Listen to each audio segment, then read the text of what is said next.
basically trying to lock in government-funded, this is a simplification, vaccine development, because it goes along with a lot of other biowarfare things in that thing.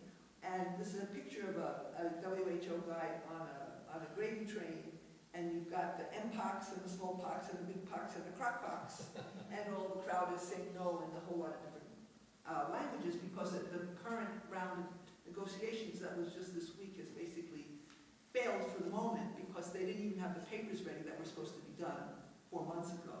It's much more complicated than that, but it's just a way of starting. Now, it's interesting that I just wanted to mention this. It was this is covered in the Wuhan lab cover-up book that Bobby Kennedy and multiple others helped them write. They got there are FOIAs of Freedom of Information Act emails and Slack messaging that were obtained, and it's perfectly clear that every single author that signed the paper was well aware this is a lab origin, but they couldn't say so, they didn't say so. And it took years, and it's been very hard to clear that out. And they could all see the genomics that indicated that there was a lab, at least one lab intervention. So the rest of what I have to say is just some details. These mRNAs that would not have fit under traditional vaccine umbrellas, and they're gene therapy products, but now when you look at the definitions of vaccines, these products are in there, and they're going to get the immunity from being sued that more conventional vaccines have had. There were enormous investments in mRNA technology prior to the pandemic. The NIH contributed 35% at $116, I think that's $1 million. BARDA, Biomedical Advanced Research and Development Authority, was at 44%, $148 billion, and the DoD was 21%. And they were also, BARDA and DoD were dedicating $18 billion that included guaranteed vaccine purchase. So there's pre-purchasing of hundreds of millions of mRNA vaccine doses before testing, and direct government money, financial support for clinical trials and expansion of Moderna. There were some major irregularities in the statistics of the COVID clinical trials. They reported a relative risk of 95% for the Pfizer vaccine and 45% for Moderna, and they got emergency use authorization for that. You can't have that without some kind of clinical data.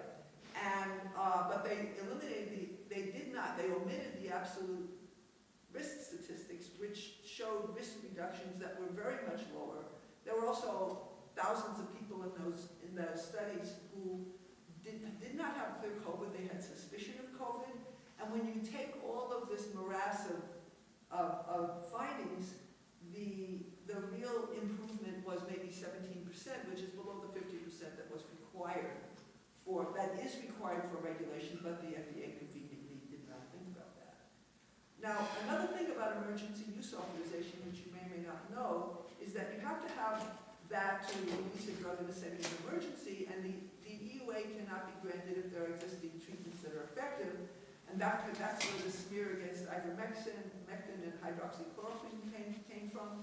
And there were also malignantly fraudulent trials of hydroxychloroquine. They used excessively high doses, failed to include zinc, which needs to get into the cell with the help of hydroxychloroquine to stop virus transmission, and they killed about 1,000 people from the overdoses of the hydroxychloroquine. Ivermectin was smeared as a horse paste. You might remember this. There was physicians have lost licenses for prescribing it, even though it's legal to prescribe for off-label uses. Recently, the FDA, CDC lost a suit charging they were inappropriately practicing medicine in the way they handled the attacks on ivermectin in particular, and they had to remove all the smears from about ivermectin from the social media websites because it was way out of their lane for them to do what they had done. There were also, you may know, payoffs for narrowband treatments that were dangerous, like what's the one, remdesivir? Remdesivir, right? You know, and there were plenty of arguments for not using either remdesivir, which Fauci had a stake in, and was already shown to be toxic in Africa a long time before. Ventilators weren't the right thing. Other kinds of treatments, vitamin D, IV vitamin C, which people have been using and it's worked a lot, were absolutely verboten, couldn't do it. And hospital staff had to sign non-disclosure agreements about what they Many of these people were up to their ears in medical school debt and very vulnerable. And one guy who was a prominent a OBGYN guy and did most of the research, got most of the research funding and in his hospital, and he was confronted, and the guy in the administration sweet-talked him and was trying to get him to sign a non-disclosure agreement. He said, no, I'm not signing it. He was fired without any benefit, and one of the things he said was that if you go to the doctor, you need to say, would you be willing to lose your job to save my life? Because these people, they're really, I've listened to interviews of people who were in the hospital, and when they're asking what they're getting, the people can't make eye contact with them. So this is kind of a... Now, the vaccination of COVID vaccination for infants and children was not defensible. It doesn't impact infants and children except that they were extremely medically compromised. But including children and infants and pregnant women opens the door to much wider use of vaccines. And recent data showing 1 in 5,000 risk of seizures in kids following vaccination it's not the hugest number, but it's no benefit for these kids because they would never have gotten COVID in the first place. The rate of stillbirths and pregnancy complications is enormous. There are different statistics. And I'm happy that you introduced things the way you did. I want to know what Meryl Nass did to disparage environmental stuff, because I wasn't aware she did that. It was just in the context of criticizing the World Economic Forum and the whole... She identified the big international capitalist groups with the Chinese Communist government, so it was partly an anti-communist argument, but it was against decreeing the kinds of things that would be necessary to decree to carry out radical environmental transformations. Well, I'm in a virtual dinner group with her, so I'll take it up with her. I know she's an old lefty. Yes, I know. So I met her briefly. Yeah. She got the label of wrecking ball of the WHO. Yeah. No, she's done wonderful stuff on the medical front, but when she gets over into the environmental thing, this is the kind of contradiction I was speaking of. And she's not even a libertarian or a right-winger. Right. Yeah. So I don't understand. I have a slide here, which was, I don't understand, and this has been going on for years with me, not since before the pandemic, what a lot of the left doesn't understand about capitalism and money with respect to vaccines. Because I just don't get it. I don't get why it gets to kind of get out of jail free pass, and it isn't just since COVID. And I would love to have that question be discussed here. So I don't have anything else to say. Thank you very much. Hello everyone. I'm Pete Nowak, and just to give a little bit of background on me, I was actually really pertinent to this. I was one of the founders, along with Mitchell Cohen, of the No Spray Coalition, when we were trying to stop. When I was trying to, when we were trying to stop Giuliani's mass pesticide spraying, which we wound up doing successfully, not legally because the legal case kept getting thrown out, but politically we kind of won that. So sometimes you really can fight City Hall. My most recent activism has been with Trade Justice New York Metro, which was very involved in the fight against the Trans-Pacific Partnership. Currently, I'm the labor and economics columnist for Counterpunch. My writings also regularly appear in ZNet, and everything is collected on my blog, which is Systemic Disorder. I've got some various books there if you're interested, and I have some handouts for this political economy of COVID-19. So please take that with you if you're interested. So I'm going to look at basically the financial side of things. Of course, pharmaceuticals are extremely profitable industry. You look at all the industries, and pharmaceuticals are consistently either first or second among the most profitable ones, and that says something. And the COVID-19 pandemic obviously was a great opportunity for them. We just look at Moderna, which had never successfully put forth anything on the market prior to the COVID-19 vaccine, and they made it 5 billionaires. So it tells you there's a whole lot of profit, right? Or they got huge amounts of subsidies from the government, and the government didn't get any of the profits. It all got privatized. So it was a very sweet deal for Moderna. So anyway, I'm going to step back and look at a lot of the broader financial industries, the financial aspects of this. And we can go back to 2008 with the great financial collapse we had there, and what happened. Immediately, all the world's governments rushed in and did everything they could to subsidize the finance industry. So just between the United States, the European Union, Japan, and China, they compositely committed $16 trillion to the financial industry, most of that, 11 trillion of that 16 from the Federal Reserve. So it shows you, well, gee, if capitalism works, why on earth do you have to put not just put money, but such enormous amounts of money into it? So the people who brought down the economy got really rewarded by that. So it's a real sweet deal.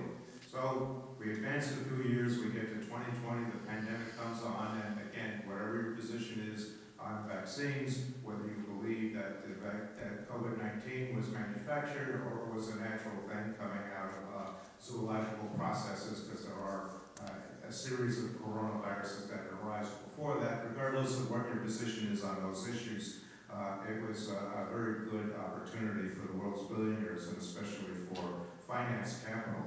So what happened then is actually even at $16.3 trillion that got committed in 2008, that actually even wasn't the whole extent of it. There was another $10 trillion on top of that for what they call quantitative easing.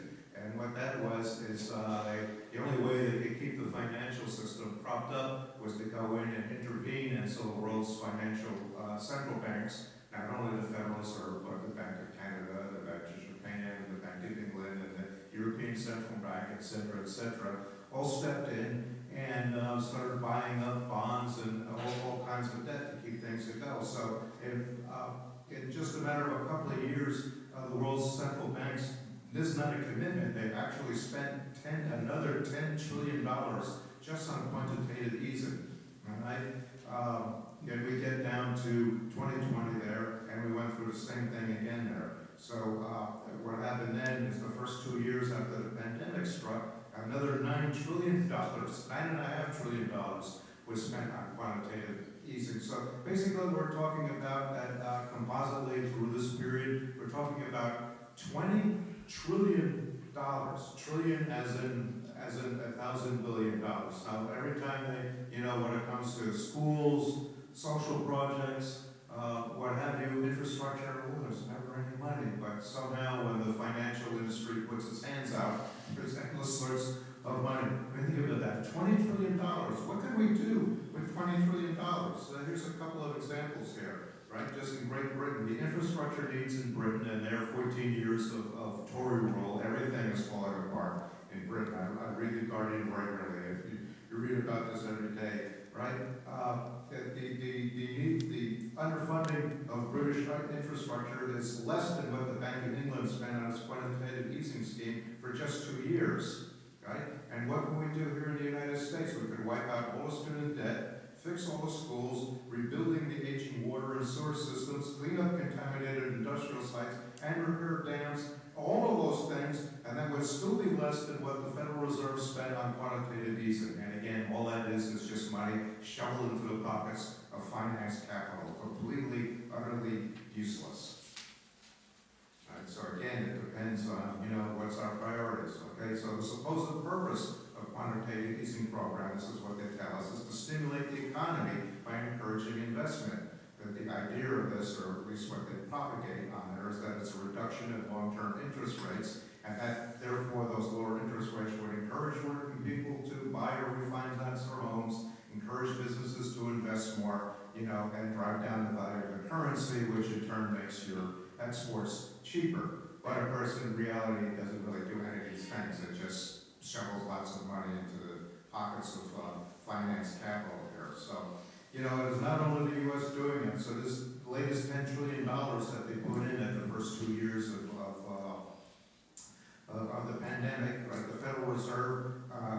spent $4 trillion, the European Central Bank $3.5 trillion, the Bank of Japan $1.5 trillion, the Bank of England $600 billion, and the Bank of Canada $300 billion. And that isn't even the sum of it, because that's only what I could figure out. It's not like they make announcements and publish it like, okay, here's what we're doing, here's what we're spending on, here's our programs. They don't do any of that. I had to do a lot of research to figure these things out, and this doesn't even cover the whole thing. There are other programs that aren't even covered by any of this, right? And then think about, what else could we have done now, right? Originally, Biden offered his original plan to, bounce back the economy. He was going to commit $3.5 trillion there. And of course, oh my God, $3.5 trillion, that's going to cause inflation. We don't have the money. Where can that possibly come from? So, of course, it got immediately cut down to about $2 trillion, and they got cut down a little bit of that. So at least could we say that, all right, at least there's a couple of trillion, at least some money going to working people? Well, you won't be surprised to say, no, that was not the case. A few crumbs, a little tiny bit of that went to working people. Mostly that went to business interests. And some of even that went to finance capital, even still, right?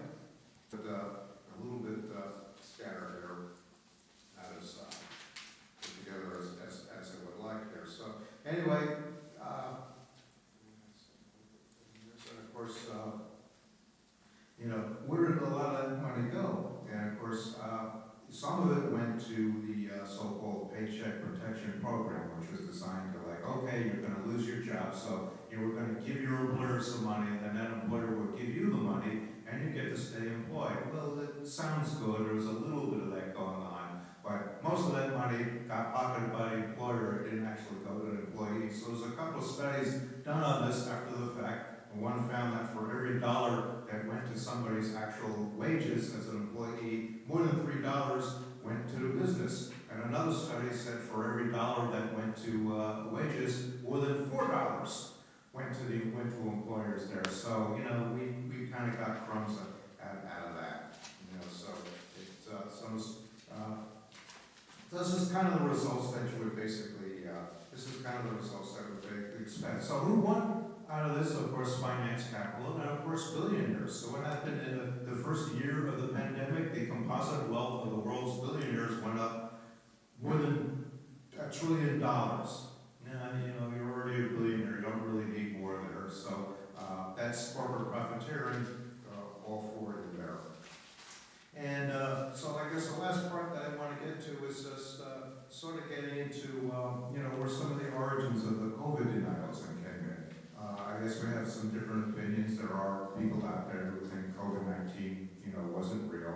I firmly believe it was real. I mean, 7 million people died, and the amount of excess deaths that were reported were in the first year and into the second year of the pandemic were consistently higher than the amount of COVID deaths reported. So if anything, the number of COVID deaths were understated.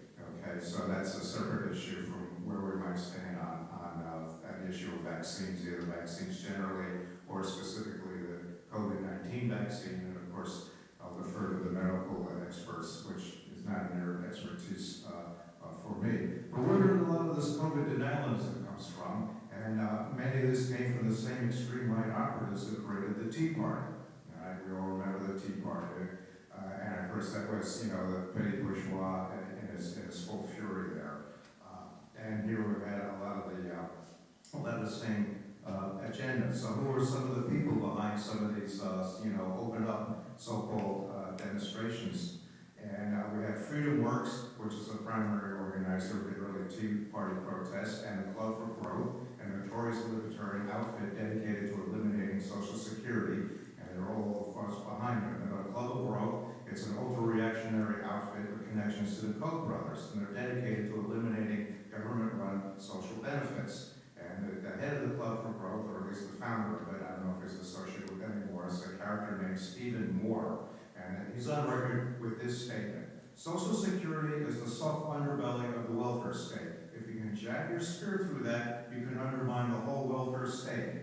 In other words, it's work to your drop if he were to get his way. So these are the kind of folks that were we're talking about here. Now, Freedom Works, who are they? They're a group of corporate lobbyists. They were formerly run by Dick Armey. He was a hardline Republican Party operative, you may remember. He was Gingrich's #2 in the House of Representatives at the time, in the mid into late 1990s. And Freedom Works' predecessor organization was something, an outfit called Citizens for a Sound Economy, and that was funded by the Koch brothers. So this is the kind of money that we have coming behind that, and so sometimes we have to wonder, where some of this activity is coming from. This kinds of things were classic AstroTurf kind of things. So besides all the medical dimensions up there, which folks will hear on the panel, my fellow panelists will be telling me about, there's also these financial dimensions on this. The COVID-19, again, regardless of what our opinions of it, regardless of our opinions of its origination, regardless of our opinions on the vaccines, this was a great opportunity for finance capital, and they fleeced our pockets yet again. So capitalism in action. So I want to talk about the left. How come the left bought into this? Why did the left, and I don't mean by the left, I don't mean Democrats, they're not the left. I'm talking about the left, Marxists, anarchists, people who are in the streets. For the most part, a great majority bought into this whole government operation, and I agree with the way Alexis framed it totally, which was intentional. It was a release from a lab, not accidental. It was a biowarfare plan by the CIA and other operatives. So let's talk about why the left didn't understand that. So let's start with Cuomo. We can talk about somebody that we all were there, we all saw. So Andrew Cuomo was governor of New York. Remember how he was on the TV every day, looking very presidential,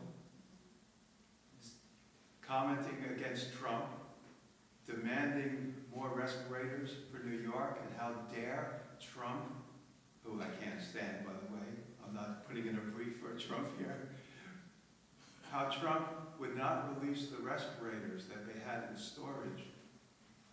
And he was there, and the left was silent on this, until the nurses union said, wait a minute, it was Cuomo who eliminated all the respirators in the hospitals in his budgets for the past 4 years. And all the hospital beds. Yay, nurses union again. Why did the left not say anything about that? Why was it not in any of the writings in any of the leftist magazines? We were censored out. Then Cuomo had the great idea, if you recall, of moving, in order to gain hospital beds that he himself had cut, of moving older people who were sick out of the hospitals and putting them in homes where they were supposed to be rehabilitating and getting better, and he put them all together. And so this was the first wave in New York of mass deaths from COVID were in these homes that Cuomo himself stuck people in. And nobody talks about that. Where is the left? What the hell am I doing all my life? And most of us here, right? Fighting as leftists, most of us, against the corporate structure. And yet, who is leading the charge in support of Cuomo? Well, his brother was, Chris Cuomo, was the MC on CNN. He was the main spokesperson for CNN. And every day he was out pounding away at all of us, calling us conspiracy nuts, calling us one name or another. How many people here have been called conspiracy theorists? Really? Only 3? 4? I guess the rest aren't doing your job. How many people here are called self-hating Jews who oppose what's happening in Palestine? Same processes at work. Yeah. Same degradation of challenging people for not really letting us speak, but labeling us. So Chris Cuomo was on TV every night hammering away at us. And now Chris Cuomo had COVID just this year. And he was really sick. And what did he do? He's been taking ivermectin. He's been saying, he didn't say, I am sorry for what I did, but he did backtrack on everything that he had said. But he didn't say, I shouldn't have said this.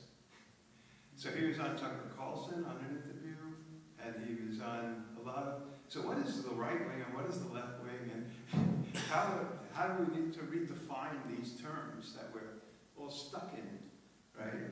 So Chris Cuomo has been, why did the left accept this capitalist formulation on everything, on themselves, on ourselves, and on the way COVID was working? Why can't the left, or many leftists, I shouldn't say the left, why can't many leftists accept the fact that this government is willing to do anything it needs to do, in its estimation, to defend its ruling class, as Pete was saying, allow people in the ruling class to make their fortunes and triple and quadruple and billion times their fortunes, and commit mass murder. They do it everywhere else in the world. There it's okay. It was okay in Vietnam. It was okay in Palestine and Israel. It's okay. But they don't believe that it's possible here. We're guinea pigs. We're doing nothing to them. And this is, we think it's our government, but it's not our government. And so when you see people talking all the time about, we did this, when they mean the U.S. government did this. We identify with the U.S. government. So one first step is to break with that way of thinking. Another way is I'm trying to think of what should the left do. Nobody's talking about here how black people had a per capita death rate from COVID twice as high as other people. I talk about that in my book. I don't mean to plug it only, but it's Monsanto's Roundup, Fight Against the Politics of Pesticides. And in the new beginning of it, in the new preface, I talk about some of the studies on how people of color have, because of pigmentation, it blocks the sun in certain ways and then blocks your body from generating vitamin D. Now that's not the only reason, obviously we all know the sociological stuff going on, right? But why didn't the government just go into communities and give out vitamin D pills? Studies have shown, many studies actually, that vitamin D helps reduce the effects of COVID. That people that are deficient in vitamin D have a greater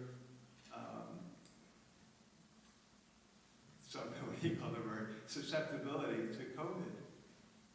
So that's one simple approach. It's not the only one that we've talked about, but that's a simple way of doing it. Actually, talk about a little bit about gain of function research. So Alexis touched on the fact that Fort Detrick had been shut down by the CDC back in August of 2019.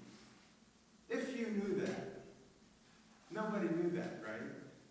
If you knew that the CDC itself shut down Fort Detrick because of waste, supposedly because of wastewater, dangerous things in the wastewater getting out into the population, so that all these people were sick in the area for a year before that, around Fort Detrick and nearby communities.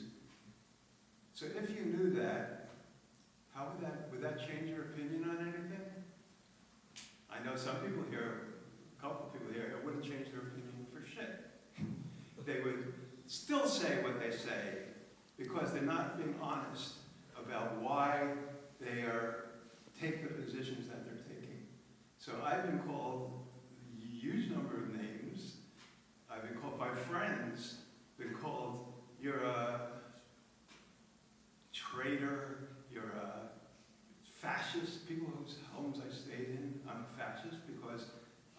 want, because I opposed the distribution to other countries, especially Africa, of the vaccine when it came out. And I said, wait, this vaccine is not good for people, right? It's a simple thing. Where's the testing? People talked about the different testing. Even people who agree with the need for a vaccine realize that now that, well, there's shortage of proper testing of it. You know, so we call the fascists, the Trump supporter, a racist for denying people of color their vaccine that would supposedly save their lives. And these are friends who know better than that. So why are the leftists doing this? And again, I think it has to do with their inability to accept that their own government, this government, and its ruling class commit the kind of crimes that they do, and they don't, and we're guinea pigs in all of this. We're part of their experiment. We're part of their source of making money. And I think that's really, I'm not going to say more because I want to let Tom speak and other people speak. But when we think of the respirators didn't save lives during COVID. The respirators were turned much too high, if you remember. Fauci and others had,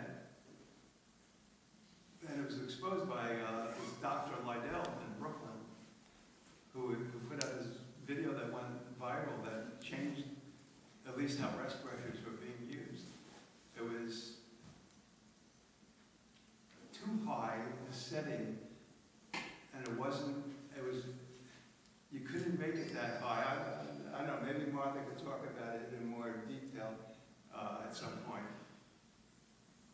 Your body is not able to take that type of pressure that comes in treating it like this respiratory illness when it was actually something other than that. It was a blood illness.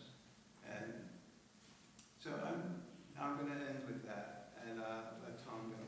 So I want to make sure we have enough Thanks, time. Mitchell.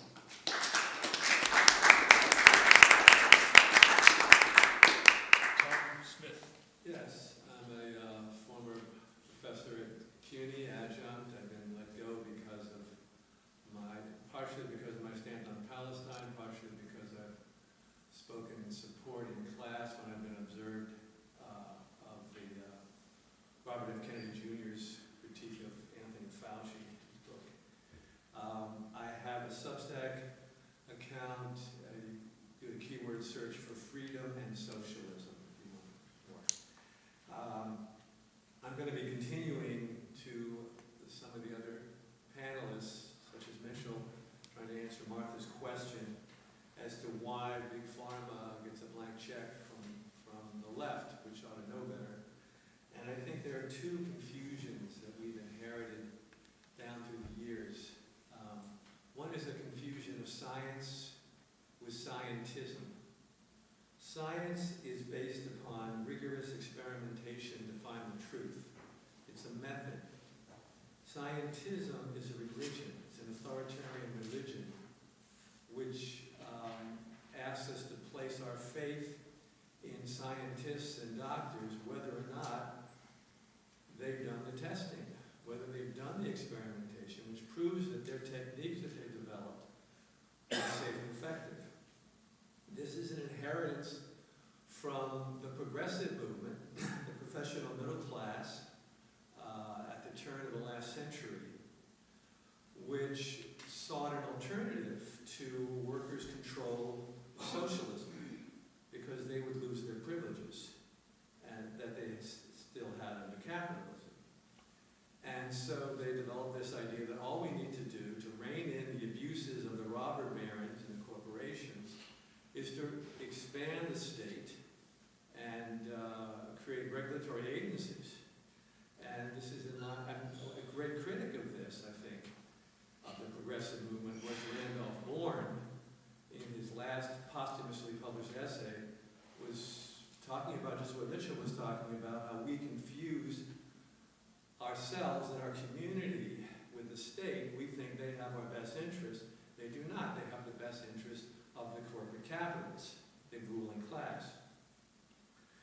Second big fallacy is a confusion. I'm going to talk about Walter Benjamin's last essay before he was caught at the border of Spain with France. The Nazis had occupied, and he committed suicide. Theses on the concept of history. We tend to confuse revolutionary historical materialism, the name of this conference, or the people back at this conference, with historicism, and technological progress will automatically produce social progress, and therefore we can be complacent. So, just a few years ago, the Situations Collective, which also sponsors this conference, wrote an essay called Revolution de Varecine, which pretended to draw upon Benjamin's essay, quoted it at the beginning, quoted it throughout the essay, but to paraphrase Randy Newman, if Walter Benjamin was alive today and he took a look at this article, he'd be still rolling around in his grave.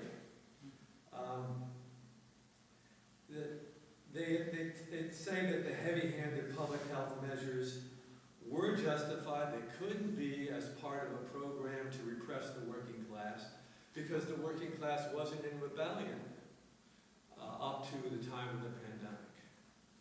Well, Dr. Keith Van Der Peel, a noted Marxist economic historian who's worked with Verso and the New Left Review, in his book States of Emergency, Keeping the Global Population in Check, revealed that absolutely there was a tremendous upsurge in working class militancy. So much so, right before the pandemic, so much so that ruling class spokesmen referred to their common fear that what we were seeing is the prospect of a new 1848, which means the revolutions of 1848 which spread throughout Europe. And I think we might also add 1968, which was a more global upsurge in rebellion. So they completely misunderstand the essay. Benjamin is saying, I think other panelists have said, Mitchell has said, we are in class war with the ruling class, and they have no scruples. We cannot trust in their supposed benevolence, right? Nor in the supposed benevolence of the scientists and doctors who work for them, are hired by them, can be fired by them, can be blacklisted by them. What we need to do, instead of lulling the working class to sleep, which is what the left has been doing, what Situation is doing with this article, is, as Benjamin said, in the face of all this, to wake up the working class in the moment of danger.